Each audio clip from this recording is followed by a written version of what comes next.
একটি অপ্রত্যাশিত সকালে আমি গন্তব্যহীন পথিকের মতো এলোমেলো পায়ে হেঁটে যাচ্ছিলাম।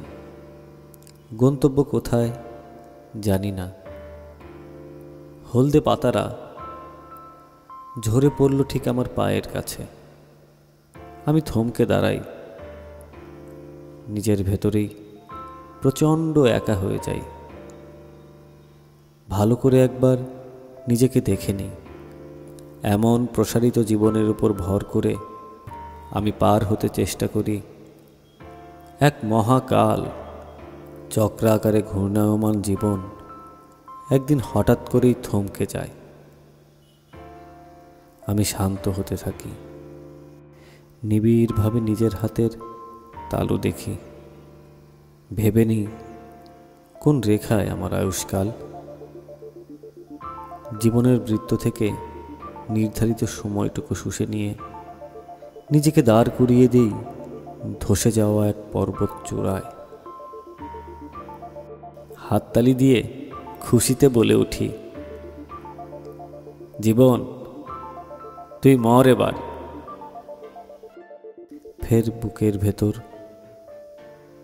সংরক্ষিত মন হাহাকার করে ওঠে। কি করছি আমি? ফুরিয়ে যায় সময়, দগ্ধ হতে থাকা মুহূর্তগুলো সুযোগ পেলেই চোখের জানালায় উঁকি মারে। আমি অশান্ত হতে থাকি, লাঠি নিয়ে দাঁড়িয়ে থাকি বাড়ির বাইরের প্রধান ফটকে। প্রবেশ নিষেধাজ্ঞা করে দেই সকলের। ডাকপিয়নের ঝোলা থেকে সমস্ত চিঠি কেড়ে নিই। আর কোনোদিন সে খবরের বোঝা বইবে না। দরজায় এঁটে দিই, কোনো আলো ঢুকবে না আমার ঘরে। ভীষণ এলোমেলো আমার জীবন।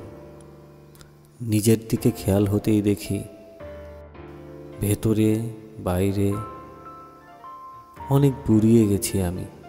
1000 বছরের বুড়ো অসথের মতো।